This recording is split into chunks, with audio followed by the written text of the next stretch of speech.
তো hello guys, আপনারা কিন্তু এই মুহূর্তে মেসেঞ্জার অ্যাপের মধ্যে একটি নতুন সমস্যায় পড়ে থাকতে পারেন। দেখুন, আপনারা যখন এখানে মেসেঞ্জার অ্যাপটিকে ওপেন করে নিচ্ছেন, এখানে কিন্তু দেখতে পাচ্ছেন এখানে কিন্তু কোনো অ্যাকাউন্টেরই এখানে কিন্তু প্রোফাইল পিকচার শো করছে না। এমনকি আপনারা হয়তো কোনো স্পেসিফিক একটি চ্যাট এখানে ওপেন করে নিচ্ছেন, তারও দেখবেন যে এখানে কিন্তু প্রোফাইল ফটোটি শো করছে না। তো আপনাদেরও যদি এখানে মেসেঞ্জার অ্যাপের মধ্যে এখানে এই প্রোফাইল পিকচারের প্রবলেমটি হয়ে থাকে, তাহলে আপনারা তা কি করে ফিক্স করবেন সেটাই জানাবো আজকের এই ভিডিওটিতে। তাই জন্য কিন্তু পুরো ভিডিওটি অবশ্যই দেখতে থাকুন। তো তার আগে ভিডিওটিকে অবশ্যই একটি লাইক করে দিন, এবং এই চ্যানেলে যদি আজই নতুন এসে থাকেন, এখনই চ্যানেলটিকে সাবস্ক্রাইব করে রাখুন এরকম নতুন নতুন ভিডিও দেখার জন্য। তো আপনারাও যদি এখানে মেসেঞ্জার অ্যাপের মধ্যে এখানে এই প্রোফাইল পিকচারগুলো না দেখতে পান, সিম্পলি কি করবেন, এখানে কিন্তু আপনারা প্রথমে মেসেঞ্জার অ্যাপ থেকে ব্যাক করে নেবেন, এবং তারপর এখানে এই মেসেঞ্জার অ্যাপটিকে ট্যাব অ্যান্ড হোল্ড করে নেবেন। তাহলেই দেখুন এখানে একটি অপশন পেয়ে যাবেন অ্যাপ ইনফো বলে।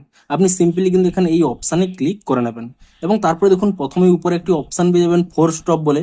আপনি সিম্পলি এখানে এই অপশানে ক্লিক করে নিয়ে এখানে কিন্তু প্রথমে ফোর স্টপ করে নেবেন, এবং তারপর এখানে স্টোরেজ ইউজেস এই অপশানে ক্লিক করে নিয়ে এখানে একটি অপশন পেয়ে যাবেন ক্লিয়ার ক্যাচ বলে।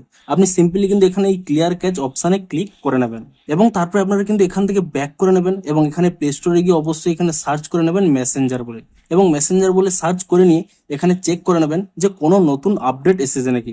যদি এখানে কোনো নতুন আপডেট এসে থাকে, অবশ্যই কিন্তু এই অ্যাপটিকে নতুন ভার্সনে আপডেটটি করে নেবেন। এবং এখানে দেখুন নতুন ভার্সনে আপডেটটি করে নেওয়ার পরে সিম্পলি দেখুন আমি এখান থেকে ব্যাক করে নিচ্ছি, এবং তারপরে দেখুন আমি যদি এই মেসেঞ্জার অ্যাপটিকে ওপেন করে নিই, দেখুন যে প্রবলেমটি হচ্ছিল তা দেখুন এখানে কিন্তু সলভ হয়ে গেছে। এমনকি আপনারা স্পেসিফিক যে কোনো একটি চ্যাটও যদি এখানে ওপেন করে নেন, এবং তারপর এখানে তার নামের উপরে ক্লিক করে নেন, এখানে দেখতে পাচ্ছেন সেখানেও কিন্তু প্রোফাইল ফটোটি দেখা যাচ্ছে। তো আপনারা কিন্তু সিম্পলি এভাবেই কিন্তু এই প্রবলেমটিকে ফিক্স করতে পারবেন। তো ভিডিওটি যদি একটু হেল্পফুল বলে মনে হয়, অবশ্যই একটি লাইক করে দিন। দেখা হচ্ছে আরো কোনো ইন্টারেস্টিং ভিডিওর সাথে। Thanks for watching.